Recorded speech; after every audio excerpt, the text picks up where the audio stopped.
Então, Paulo, Filipenses agora, capítulo 13. Paulo, se alguém se gloriava em ser da circuncisão, ele ainda mais, muito mais, porque ele era um verdadeiro israelita. Essa declaração dele aqui, resumidamente, ele estava falando: olha, eu sim posso, se tem alguém se gloriando na carne, muito mais eu, que sou um verdadeiro hebreu, de origem, circuncidado, segundo a lei. Porém, versículo de número 7. Mas, dando a ideia de oposição, né? O que para mim era lucro, isto considerei perda por causa de Cristo. Aqui ele começa a falar, a revelação. Então, tudo aquilo que ele achava que estava certo, quando Cristo foi revelado a ele, ele considerou aquilo como perda, como refúgio. Verso 8: sim, deveras considero tudo como perda, por causa da sublimidade do conhecimento de Cristo Jesus, meu Senhor, por amor do qual perdi todas as coisas e as considero como refúgio para ganhar a Cristo. Amém? Por causa da sublimidade do conhecimento de Cristo, por causa da suprema grandeza do conhecimento de Cristo. É o que nós temos que pregar para as pessoas, na esperança de que haja conversão. Então, Paulo, meus irmãos, quando Cristo se revelou a ele, eu vou falar aqui com as minhas palavras, o entendimento que eu tinha da lei, isso aqui eu conjecturando, o entendimento que eu tinha da lei, para mim agora eu considero como refúgio, como perda. Toda a projeção que eu tinha, Paulo, ele tinha uma boa projeção financeira, ele seria uma pessoa bem sucedida, porque tudo que ele fazia com excelência. Então, Paulo era um nome bem cotado para postos futuros de grandeza financeira e de honra. Porém, quando Cristo se revelou a ele, ele considerou toda aquela glória que ele tinha como lixo. Pastor, que palavra pesada. Essa palavra aqui, quando ele fala no finalzinho do verso 8: perdi todas as coisas e as considero como refúgio para ganhar a Cristo. A palavra aqui no original é lixo. Então não estou me exagerando aqui. A palavra é lixo. Resto, né? Mas no original está lixo mesmo, literalmente. Meus irmãos, quando a gente conhece a Cristo, a gente conhece a verdadeira vida. Então, eu não vou dizer que a gente tem que falar igual Paulo, né? Mas naquilo que a gente está errado, ou naquilo que uma pessoa está errada, quando ela conhece a Cristo, ela tem que considerar aquilo. Eu vou deixar o lixo para lá, tá? Eu vou suavizar a palavra, como refúgio, como esterco, ou esterco também, exatamente. Por quê? Por causa da sublimidade do conhecimento de Cristo, da suprema grandeza, da majestade do conhecimento de Cristo. Então essa é uma revelação profunda da Bíblia. Quando nós temos a revelação de Deus, nós vamos abrir mão de tudo aquilo que for necessário. Paulo foi o autor da palavra, onde ele disse assim: o viver para mim é Cristo, o morrer é lucro. Porque quem morre em Cristo, morre salvo. Agora, quem não vive para Cristo, o morrer é uma grande tragédia espiritual irreversível e imutável. Essa é a questão. Então, irmãos, nós temos que ter essa revelação no coração. A partir do momento que o apóstolo Paulo, ele conheceu a Cristo, ele não mais quis a justiça que procedia da lei. Olha só o versículo 9. E ser achado nele, não tendo justiça própria, que procede da lei, senão a que é mediante a fé em Cristo, a justiça que procede de Deus, baseada na fé.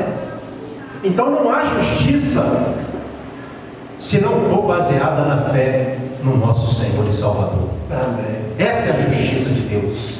A justiça de Deus se cumpre em Cristo Jesus, o nosso Senhor que morreu por nós. Há muitas justiças na terra, mas são temporárias.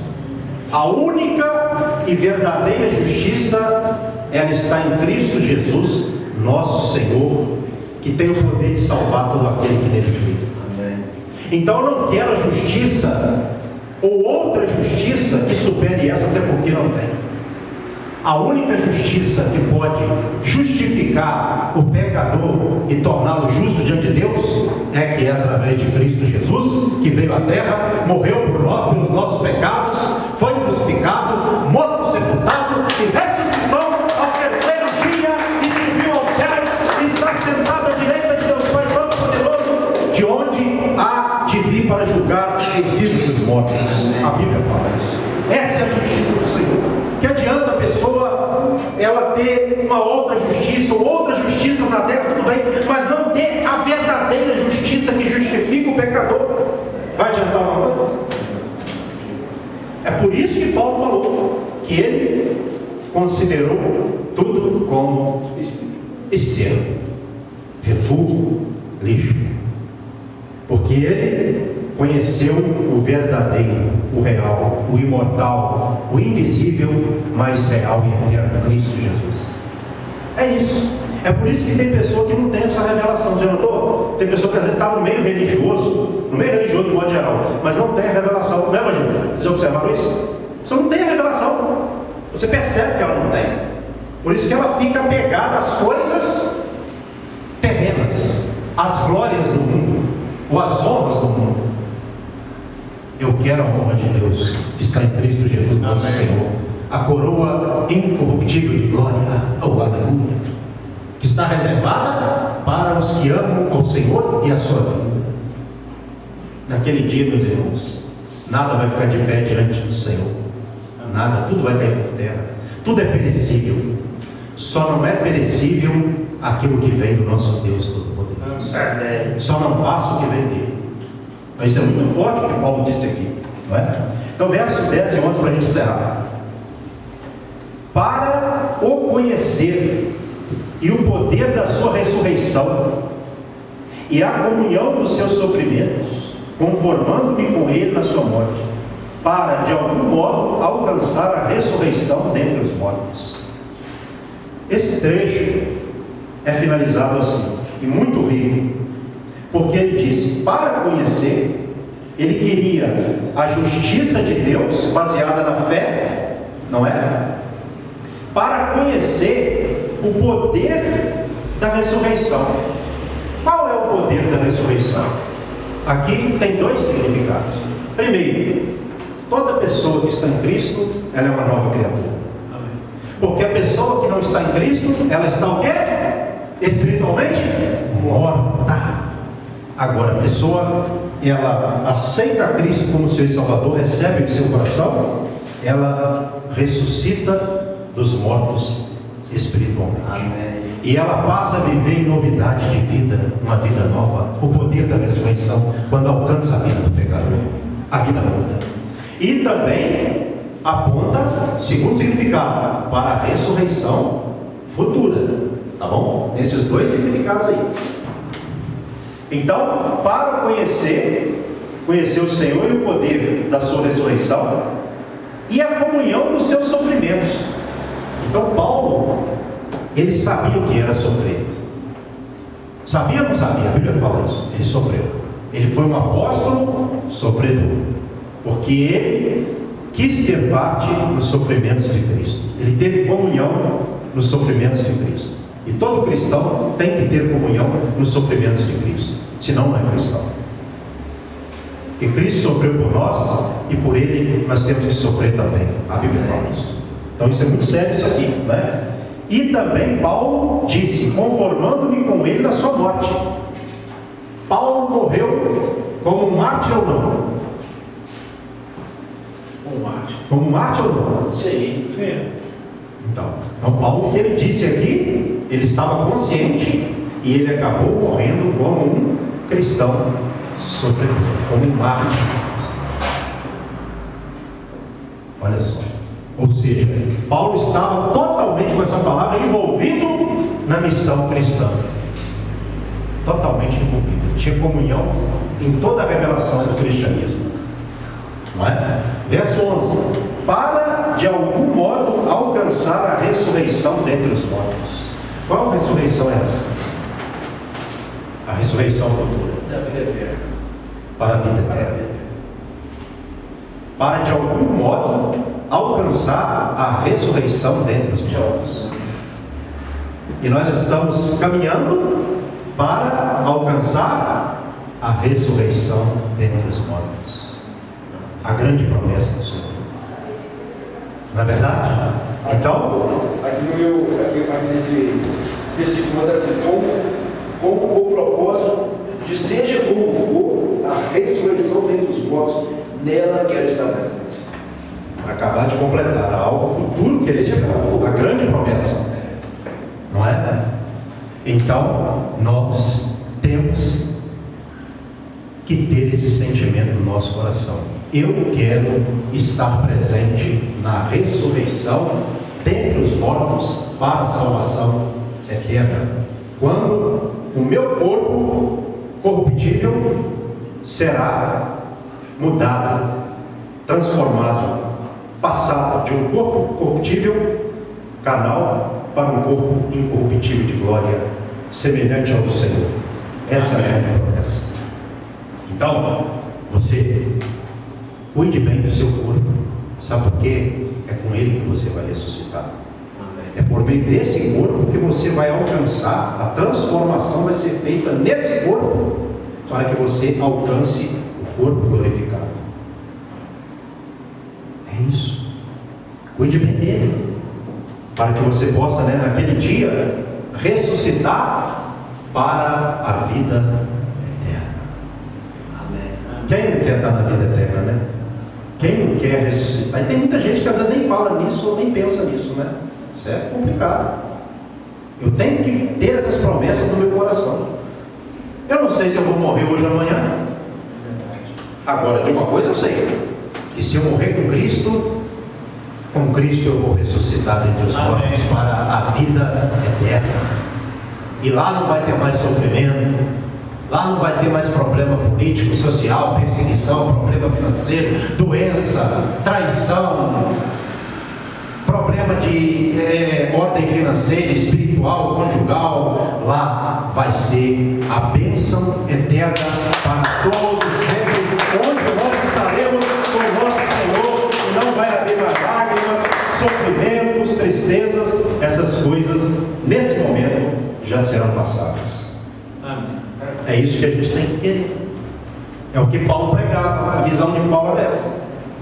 Então não se apegue a nada mais do que em Deus, o Senhor. Bem?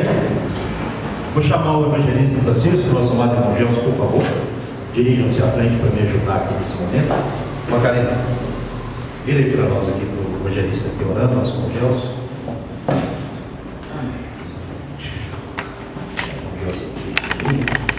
Orar aqui, depois você pega o evangelista pega, né? Evangelista, que eu pedi que esteja consagrando esses elementos aqui ao Senhor também. Amém.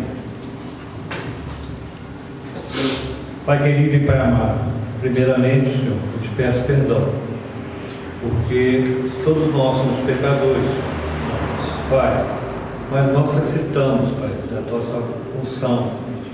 Transforma aqui agora esse pão que é feito com a mão humana. O vinho também? O vinho que é feito de uva colhida do cacho. Mas a partir do momento da unção, esse pão vai ser transformado no teu corpo. E esse vinho transformado no teu sangue. porque nós necessitamos de fazer essa ceia contigo, para nos fortalecer. E pedimos, Pai querido e amado, a tua unção aqui, em nome de Jesus. Amém. Amém. Nosso amado Evangelho Francisco vai estar distribuindo o pão, nosso amado irmão Jorge o vinho, tá? Não precisa de falar nada, porque todos já são batizados aí, quando há necessidade. Irmãos, é isso que o evangelista disse aqui, né? Espiritualmente, depois que nós oramos por esses elementos, eles transformam-se em quê? Simbolicamente? Alimentos espirituais. Alimentos espirituais, exatamente. Simbolicamente, o pão no corpo de Cristo e o vinho no sangue de Cristo para a nossa salvação, né? Nós estamos ceando para a nossa salvação. Não queremos cear de maneira alguma para a nossa condenação, né?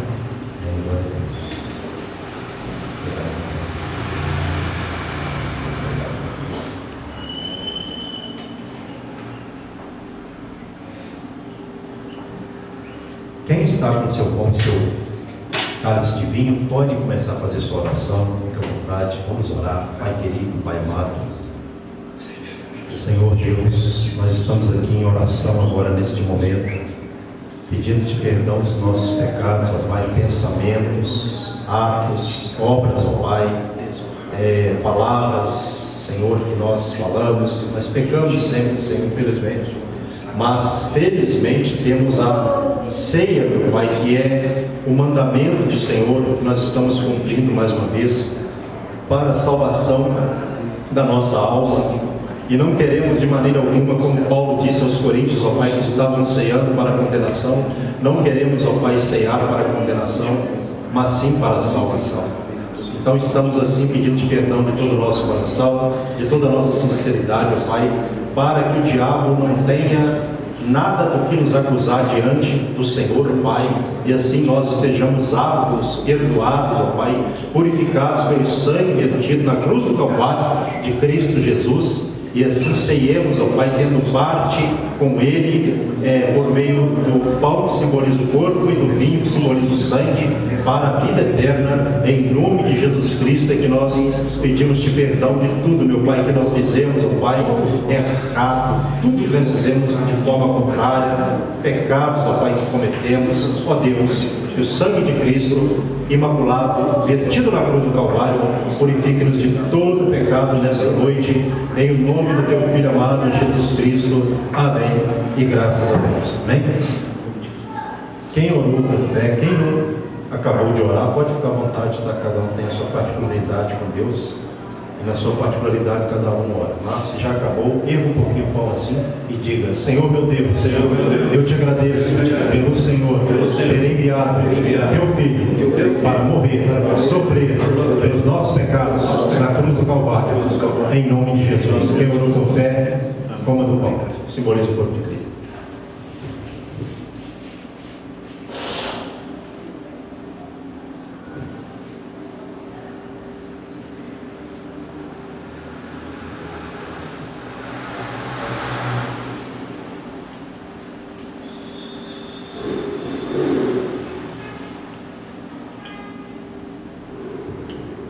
Acabou de comer o pão, vocês derriam só um pouco, né, o cálice, diga assim: Senhor meu Deus, eu te agradeço pelo Senhor ter enviado Teu Filho para verter o Seu sangue imaculado na cruz do Calvário, para a purificação de todos os nossos pecados, em nome de Jesus. Senhor, por meio deste cálice de vinho que simboliza o sangue de Cristo, do Teu Filho amado, eu renovo a minha aliança com o Senhor e com cada irmão da amada igreja, em nome de Jesus. Quem orou com fé do cálice, em nome de Jesus.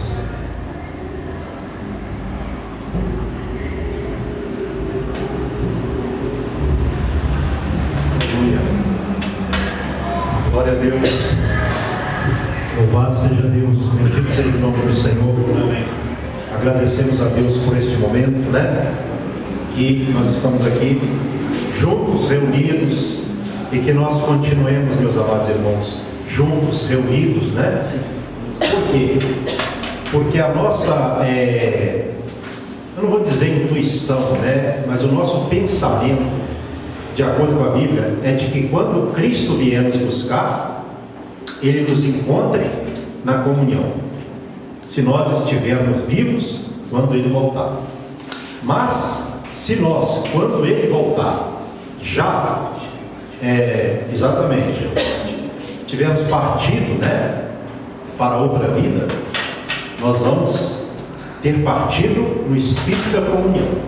Então, quer vivos ou mortos, que nós vivamos em comunhão com os irmãos. Porque quem tem comunhão com os irmãos, tem com Cristo, tem com o Senhor. Tem como amar a Deus, que não vê, se não amar o irmão a quem vê? Tem como? Não tem, né? Um amor reflete o outro. Eu só posso amar a Deus, e eu não preciso nem de falar, ficar falando sistematicamente ou diretamente com Deus. Se eu amo os meus irmãos, eu já estou testemunhando e demonstrando que eu amo a Deus.